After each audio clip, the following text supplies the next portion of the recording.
नमस्कार, मैं विजय कुमार पुनिया तिरंगा अभियान चैनल से आपका हमारे चैनल पर स्वागत है।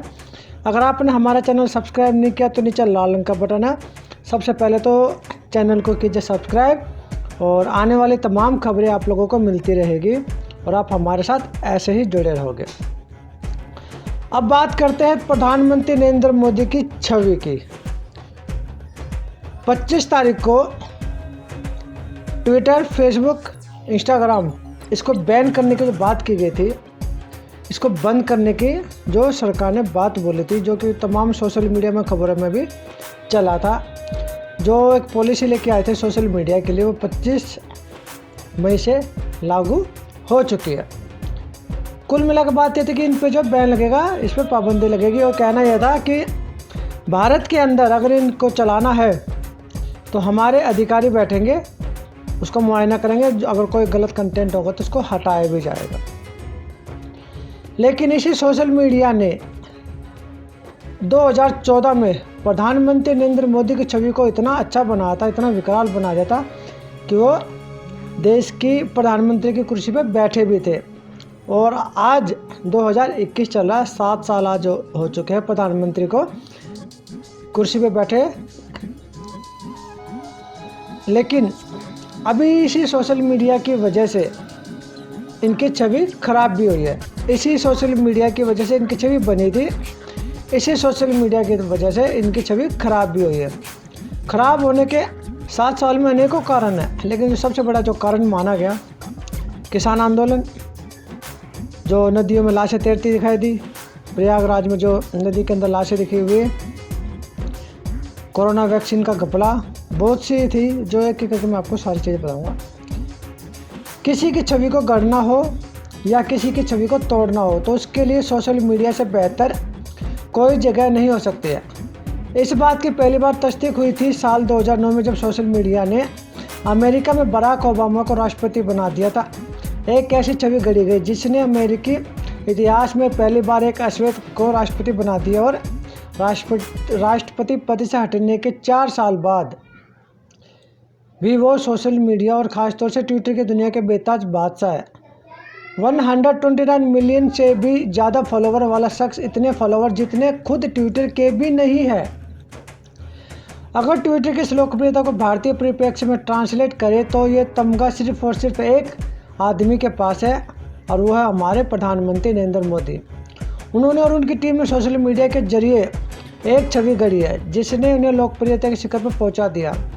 उनके आसपास भी कोई नहीं है। सदी के महानायक अमिताभ बच्चन हो या फिर क्रिकेटर विराट कोहली, सब बहुत पीछे छूट चुके हैं और ट्विटर पर मौजूद फौज अब इतनी मजबूत हो चुकी है कि वो जब चाहे कोई नई छवि गढ़ दे और जब चाहे तो बनाई छवि को ध्वस्त कर दे। इसके लिए ब्लू टिक वालों के रोल पर तो पूरी किताब लिखी जा सकती है, लेकिन ये वक्त कोरोना का है और कोरोना की इस दूसरी लहर में छवियों को ध्वस्त होता देखा जा रहा है। यह काम भी ट्विटर पर बखूबी हो रहा है। 28 अप्रैल 2021 को अमेरिकी अखबार वाशिंगटन पोस्ट में छपी एक खबर को याद करिए। स्क्रीन पर दिख रही होगी पीएम मोदी की बनी बनाई छवि को ध्वस्त करती एक खबर, जिसे आपने शायद ही वाशिंगटन पोस्ट में जाकर पढ़ा होगा। आपको ये खबर दिखी होगी या तो ट्विटर पर या तो फेसबुक पर, वही सोशल मीडिया प्लेटफॉर्म जहां नरेंद्र मोदी की छवि को गढ़ा गया था। और भी खबरों के स्क्रीनशॉट्स हैं जो आपको दिख रहे होंगे। ये सब प्रधानमंत्री की आलोचना करती हुई खबरें हैं, लेकिन आपने इनको वेबसाइट पर जाकर इनकी अखबारों के ई पेपर में शायद ही पढ़ा हो। इन सब का जिक्र आपकी आंखों के सामने वाया फेसबुक या ट्विटर ही हुआ होगा। जाहिर है कि जिस सोशल मीडिया ने बीजेपी और ख़ास तौर से प्रधानमंत्री नरेंद्र मोदी की एक छवि गढ़ी थी, अब वहीं पर उस छवि को ध्वस्त किया जा रहा है। अन्ना आंदोलन के बाद भ्रष्टाचार के खिलाफ आई जागरूकता, दिल्ली के निर्भया कांड के बाद कांग्रेस के खिलाफ उपजा गुस्सा और 2G कोलगेट कांड से उपजे असंतोष ने देश के सामने दूसरा बनाया विकल्प पेश किया। भारतीय जनता पार्टी के रूप में राजनीतिक विकल्प तो सबके सामने था ही, लेकिन इस पार्टी का चेहरा कौन था उसे स्थापित किया सोशल मीडिया ने। भले ही कहे कि जिन 2013 में गोवा के कार्यकारिणी में नरेंद्र मोदी के नाम पर मुहर लगी, लेकिन सच तो यह है कि सोशल मीडिया पर नरेंद्र मोदी के नाम की मुहर गोवा कार्यकारिणी से पहले ही लग गई थी। कार्यकारिणी में नाम की घोषणा तो सिर्फ एक औपचारिकता थी पार्टी और उनके नेताओं के लिए। उस वक्त ही सभी पॉलिटिकल पार्टियां और ख़ास तौर से बीजेपी को सोशल मीडिया की ताकत का अंदाज़ा लग गया था। तभी तो नरेंद्र मोदी जब प्रधानमंत्री बने तो उन्होंने ट्वीट किया कि भारत जीत गया। उसके बाद से अपनी छवि को और बेहतर बनाने के लिए प्रधानमंत्री ने क्या किया, इसे बताने की ज़रूरत शायद ही हो। दुनिया का शायद ही कोई ऐसा सोशल मीडिया प्लेटफॉर्म हो जहां पीएम मोदी की मौजूदगी नहीं है। ट्विटर, फेसबुक, इंस्टाग्राम, यूट्यूब को उनकी खुद की वेबसाइट और उनका खुद का मोबाइल एप्लीकेशन, हर जगह प्रधानमंत्री मोदी की मौजूदगी है, जहां उनकी छवि को गढ़ने की अनवरत कोशिश की जाती रही है। उनकी छवि टूटी कैसे? अब जो छवि बनी थी वो टूटी कैसे थी? लेकिन साल 2020 के अंत में शुरू हुए किसान आंदोलन के दौरान इस छवि को टूटना शुरू हो गया और जैसे ही छवि का टूटना शुरू हुआ, सत्ताधीशों का सोशल मीडिया से पंगा भी शुरू हो गया। 26 जनवरी को लाल किले पर हुई हिंसा के बाद किसान आंदोलन के समर्थन में पॉप स्टार रिहाना ने ट्वीट किया। फिर स्वीडिश एक्टिविस्ट ग्रेटा थनबर्ग ने ट्वीट किया और उसके बाद शुरू हो गया टूल किट प्रकरण, जिसमें कहा गया कि भारत को बदनाम करने की अंतर्राष्ट्रीय साजिश की जा रही है। भारत में दिशा रवि की गिरफ्तारी भी हुई। इस दौरान भारत सरकार की ओर से ट्विटर को कहा गया था कि वो कुछ अकाउंट को सस्पेंड कर दे क्योंकि भारत विरोधी गतिविधियां चल रही है। फौरी तौर पर ट्विटर ने अकाउंट विदहेल्ड भी किए, लेकिन जांच के बाद उन्हें फिर से बहाल कर दिया गया। इससे भारत सरकार और ट्विटर के बीच एक तनाव की स्थिति पैदा हो गई। सरकार की ओर से कहा गया कि ट्विटर दोहरे मापदंड अपना रहा है, तो ट्विटर की ओर से कहा गया कि वो लोगों की अभिव्यक्ति की आवाज़ बनता रहेगा। लेकिन फिर 25 फरवरी को सरकार की ओर से नए आईटी एक्ट को लागू कर दिया गया। सख्त प्रावधान किए गए और कोशिश की गई कि सोशल मीडिया के कंटेंट पर भी मॉनिटरिंग सरकार की ही हो। अभी यह प्रकरण पूरी तरह से ख़त्म भी नहीं हुआ था कि कोरोना के दूसरे लहर आ गए। एक दिन में 4 लाख से नए मरीज सामने आने लगे। एक दिन में मौतों का आधिकारिक आंकड़ा 4000 को भी पार करने लगा और इसने बनी बनाई छवि को एक बार से फिर ध्वस्त कर दिया। लार्जर देन लाइफ वाली गढ़ी गई छवि की परत प्याज के छिलके की तरह एक एक करके उतरने लगी। राष्ट्रीय स्तर पर भी और अंतर्राष्ट्रीय स्तर पर भी खबरें छपने लगी कि कोरोना से हो रही मौतों के लिए देश का सिस्टम जिम्मेदार है। लेकिन विदेशी मीडिया ने बिटवीन द लाइन्स कुछ नहीं रखा। सीधे लिखा है कि कोरोना के ऐसे दुष्प्रभाव के लिए प्रधानमंत्री मोदी और उनका दृढ़ जिम्मेदार है। अलग अलग देश की अलग अलग मीडिया रिपोर्ट्स में भाषाई अंतर हो सकता है, लेकिन उनके कहने का तरीका लगभग एक जैसा था। विदेश मंत्रालय ने अपनी एम्बेसडर्स के जरिए ऐसी रिपोर्ट्स को रोकने की कोशिश भी की, लेकिन कई बार नाकामी ही हाथ लगी। वही विदेश में छपी तीखी और सख्त रिपोर्ट्स वाला सोशल मीडिया लगातार भारत के लाखों लोगों तक पहुंचती रही और अब भी पहुंच रही है। यह सब उसी सोशल मीडिया प्लेटफॉर्म पर हुआ जहां करीब 8 साल से प्रधानमंत्री की छवि गढ़ी जा रही थी। कोरोना के दौरान ऑक्सीजन बेड और वेंटिलेटर के लिए त्राहिमाम करती लोगों की तस्वीरों ने छवि को डेट करना शुरू कर दिया। रही सही कसर शमशान में जलती चिता और कब्रिस्तान में खुदती कब्रों ने पूरी कर दी। जो कुछ और बचा था उसे गंगा में उतारते और बालू के नीचे दबे शवों ने पूरा कर दिया, जिसे सोशल मीडिया ने पूरी दुनिया को दिखा दिया। इस बीच 2 एजेंसियों ने अपने सर्वे में यह भी पाया कि प्रधानमंत्री की लोकप्रियता का ग्राफ गिर रहा है। सर्वे करने वाली एक एजेंसी थी मॉर्निंग कंसल्ट, जो 13 देशों के राष्ट्राध्यक्षों की रेटिंग पर नज़र रखने का दावा करती है। उसने कहा कि 1 महीने के अंदर ही पीएम मोदी की अप्रूवल रेटिंग 73 से घटकर 63% पर आ चुकी है। वहीं भारत में ऑर्मैक्स मीडिया की ओर से दावा किया गया कि पीएम मोदी की अप्रूवल रेटिंग 50% से भी कम हो गई और अब वो महज 48% है। फिर आया टूल किट को निशाना बना। इन सब को नतीजा यह हुआ कि टूटती छवि को बचाने के लिए पूरी फौज उतारनी पड़ी।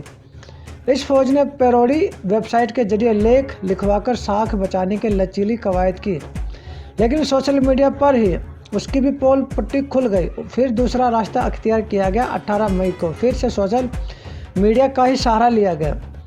बीजेपी के राष्ट्रीय प्रवक्ता संबित पात्रा की ओर से एक टूल किट ट्वीट किया गया। इस टूल किट को कांग्रेस ने तैयार किया और इस टूल किट के जरिए कांग्रेस केंद्र की मोदी सरकार और प्रधानमंत्री नरेंद्र मोदी को बदनाम करने की साजिश रच रही है, ये कहा संबित पात्रा ने। संबित पात्रा के बाद केंद्रीय मंत्री पीयूष गोयल, स्मृति ईरानी, हरदीप पुरी, अनुराग ठाकुर और प्रहलाद जोशी ने भी उस टूल किट को ट्वीट किया और उनकी अलग अलग लाइनें कोट करके कांग्रेस को घेरने की कोशिश की। बीजेपी के राष्ट्रीय अध्यक्ष जेपी नड्डा ने भी ट्वीट किया और बीजेपी सांसद विनय सहस्त्रबुद्धे का भी ट्वीट लिखा। उत्तराखंड के मुख्यमंत्री तीरथ सिंह रावत और बीजेपी के फायर ब्रांड नेता तेजस्वी सूर्या भी पीछे नहीं रहे और टूल किट को ट्वीट कर कांग्रेस पर निशाना साध दिया। कांग्रेस ने कहा कि टूल किट उसका तैयार है, लेकिन कांग्रेस की ओर से ट्विटर को लेटर भी लिखा गया और कहा गया कि ऐसे अकाउंट को सस्पेंड किया जाए जिन्होंने ये टूल किट ट्वीट किया है। ट्विटर ने एक भी अकाउंट सस्पेंड नहीं किया, लेकिन उसने बीजेपी प्रवक्ता संबित पात्रा और बीजेपी के लिए अखबारों में कॉलम लिखने वाले शेफाली वैद्य के उस ट्वीट पर मैनिपुलेटिंग मीडिया का टैग लगा दिया। इससे सरकार ट्विटर पर फिर से नाराज हो गई, नोटिस भेज दिया। कहा कि जब भारत की जांच एजेंसियां उस टूल किट की सत्यता की जांच कर रही है तो ट्विटर फैसला कैसे सुना सकता, जबकि यही ट्विटर है जिसने अमेरिका में डोनाल्ड ट्रंप के राष्ट्रपति पद पर होने के बावजूद उनके ट्वीट्स को मैनिपुलेटिंग मीडिया बताया था और बाद में तो अकाउंट ही सस्पेंड कर दिया था। तभी डोनाल्ड ट्रंप अमेरिका के राष्ट्रपति ही थे। लेकिन भारत में ट्विटर को नोटिस भेजा गया कि ये नोटिस दिल्ली पुलिस के स्पेशल सेल की ओर से भेजा गया था। ट्विटर ने कहा दिया कि हम आपको बताने के लिए बाध्य नहीं है। ट्विटर इंडिया ने ना तो बीजेपी नेताओं के ट्वीट से मैनिपुलेटिंग मीडिया का टैग हटाया और ना ही नोटिस का जवाब दिया। फिर 24 मई की रात को दिल्ली पुलिस के स्पेशल सेल ट्विटर के दिल्ली स्थित लाडोसराय और गुरुग्राम के दफ्तर पहुंच गए। स्पेशल सेल की ओर से कहा गया कि वो तो बस नोटिस की तामील करवाने आए हैं ताकि सही आदमी के पास नोटिस पहुंच जाए, लेकिन अब विपक्ष ने इस पर सवाल खड़े कर दिए। तो क्या अब दिल अपनी टूटती छवि को बचाने के लिए केंद्र सरकार ट्विटर से भी दो हाथ करने को तैयार है? इसका जवाब है हाँ। 25 फरवरी 2021 को बनाए गए नए सोशल मीडिया कानून तो यही कहते हैं कि अगर ऐसे सोशल मीडिया प्लेटफॉर्म सरकार की बात नहीं मानते तो उनके ऊपर दीवानी और फौजदारी दोनों तरह के मुकदमे दर्ज किए जा सकते हैं। जाहिर है कि जिस सोशल मीडिया ने लार्जर देन लाइफ वाली छवि गढ़ी है, अगर उसी सोशल मीडिया पर यह छवि टूटेगी तो कुछ तो करना ही होगा। सरकार और उसके नुमाइंदे यही कर रहे हैं। कोशिश छवि बचाने की है, कोशिश बनी हुई छवि को बनाए रखने की है। इसके लिए तो वह हर मुमकिन हथियार का इस्तेमाल कर रहे हैं, क्योंकि उन्हें पता है कि अगर एक बार छवि टूट जाती है और एक बार नकारात्मक धारणा बन जाती है तो भारतीय राजनीति में उस नेता का हर्ष राहुल गांधी जैसा भी हो जाता है। ये था पूरा मैटर, पूरी खबर जो हम आपके लिए लेके आए थे, जिसमें प्रधानमंत्री नरेंद्र मोदी और उसके जो सिपा सलार है, यानी पूरी केंद्र सरकार, पूरी Bharatiya Janata party social media के साथ आमने सामने की लड़ाई लड़ रही है। प्रधानमंत्री नरेंद्र मोदी की बिगड़ती छवि को बचाने के लिए ये सब जो है किया जा रहा है, लेकिन सोशल मीडिया का प्रयोग बहुत सारे छोटे छोटे चैनल्स हैं, बहुत सारे ऐसे देशभक्त हैं, बहुत सारे ऐसे सामाजिक कार्यकर्ता है जो सोशल मीडिया का इस्तेमाल करके सरकार के ऊपर आघात करते रहते हैं, सरकार की कमियों को उजागर करते रहते हैं। और सोशल मीडिया के माध्यम से ही हम लोगों को खबरें भी पता लगती है। जो खबरें मेन स्ट्रीम मीडिया, जो गोदी मीडिया तो उससे भी नहीं पता लगती, वो हमें सोशल मीडिया से पता लगती है। विदेशों में क्या चल रहा है वो भी हमें सोशल मीडिया से पता लगता है। सोशल मीडिया एक बहुत बड़ा हथियार है। तो मैं तमाम दर्शकों को यही कहना चाहूँगा कि आप सोशल मीडिया पे आए, सोशल मीडिया की ही खबरें देखें, मेन स्ट्रीम मीडिया को छोड़े, सोशल मीडिया पे आए, आपको वहाँ पे सच देखने को मिलेगा, चाहे वो सरकार के प्रति हो या चाहे सरकार के खिलाफ हो, सब आपको सच देखने को मिलेगा, हकीकत देखने को मिलेगी। और आप भी सोशल मीडिया पे अपने कमेंट डालें, अपनी पोस्ट डालें, अपनी जानकारी डालें, ताकि हम लोगों तक पहुंच सके और लोगों को पता लगे। तो मैं विजय कुमार पुनिया, तिरंगा भीम चैनल से, और इस चैनल को सब्सक्राइब कीजिए और इस वीडियो को शेयर भी कीजिए।